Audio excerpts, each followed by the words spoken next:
DIYers, hey, what's going on? Mike Borders with the Mike Borders channel. Thank you for watching. In today's video, we are going to replace the propeller on a 40 horsepower Mercury Mariner outboard.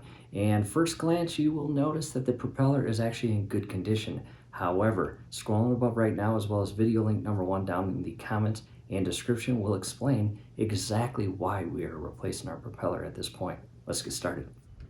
DIYers, we've made our way to the lake, and on the back of my parents' boat is a 3-cylinder 40 horsepower Mariner outboard 2-stroke engine, as you see. And the cowl is missing right now. Down below in the comments and description, it will show us removing all of the old 26-year-old decals, and we are getting the cowl repainted, and we are going to reapply or reinstall brand new decals. However, to the prop, there are the tools I'm going to use. As far as the socket size, 15/16. I've got a block of wood, an impact, a flathead screwdriver, and a pick tool, all of which are down below in the comments and description for purchase. In the water now, we have a 3-bladed propeller, and as you can see, it is secured and locked in place with a lock nut, which is 15/16 size, and behind that is a lock plate. Overall condition of the propeller, not bad, as you can see. Camera in position, and I'm coming in with the 2x4. And very important, DIYers, do not damage your anode. That is extremely important and valuable to the overall life, corrosion-wise, or lack of corrosion-wise, hopefully, of your outboard.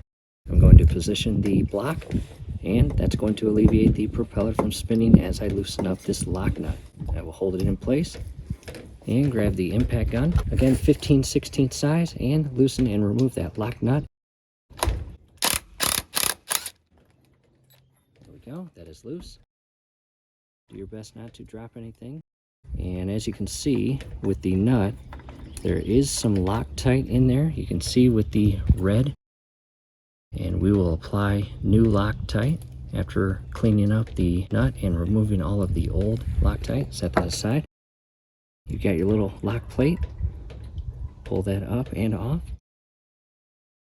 Set that aside. And I'm going to carefully remove the block of wood. You should be able to just pull off the propeller.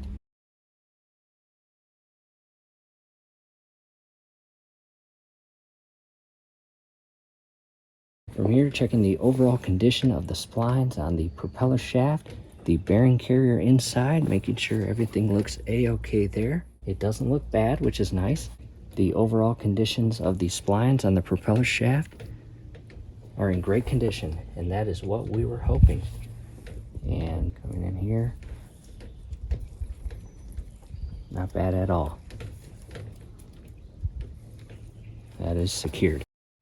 Coming down to a close-up view of, again, the lower unit and skag and propeller shaft and bearing carrier, as you see. Overall condition of the splines, very good. And that is what we were hoping for. Absolutely no signs of damage or nothing. Coming up to the propeller shaft inner bushing and splines, as you see.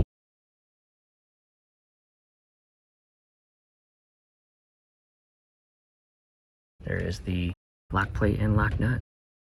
And I'm going to apply Loctite 518, which is red. Down below in the comments and description will be a link to purchase that.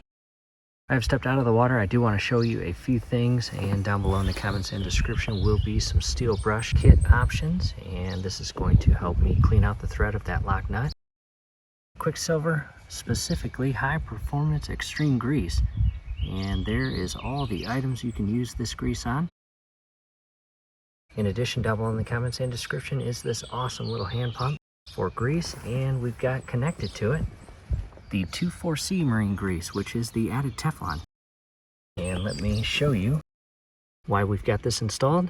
And if you read down a few, you can see prop shafts and additional items. Again, with PTFE, that is the 24C grease with Teflon. And this little hand pump is awesome. Definitely an asset to our marine and boat engine projects. Next, I got the lock nut, the lock plate, and 2 wire brushes. And down below in the comments and description will be a few options of steel brush kits. If you want the long one like this, it'll be down below. However, we are going to use the short one first, and basically just, again, clean the inner thread and remove in a gentle and patient and precise manner the old Loctite.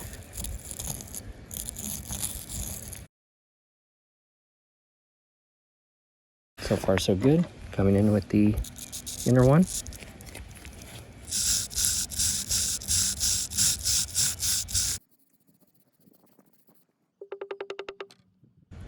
And the internal thread is cleaned up. Here shortly we will apply Loctite 518. That will also be down below in the comments and description. Back to the propeller, and I'm just carefully cleaning off the splines, and we are going to grease the splines to make it much easier down the road in a few years or next season to remove the prop. Clean off the thread of the propeller shaft. From here, coming in with my grease gun, and again just applying some grease.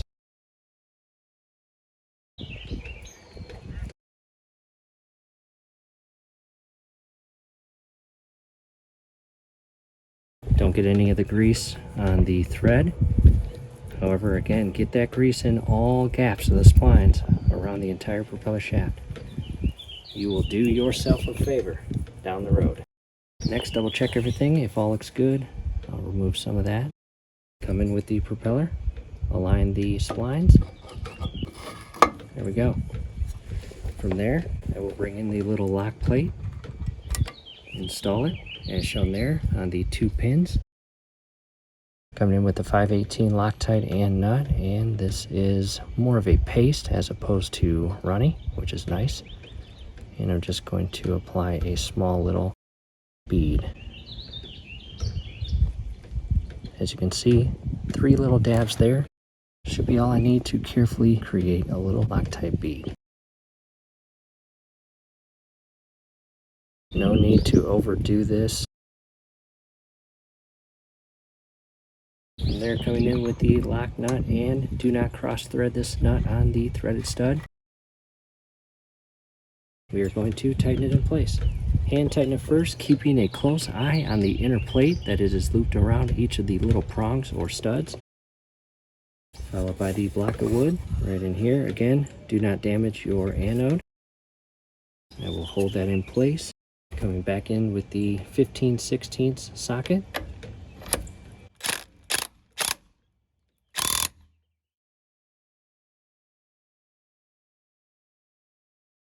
Coming into a closer view, as you can see, the red Loctite 518. And everything is properly positioned and installed. And that should solve our issues.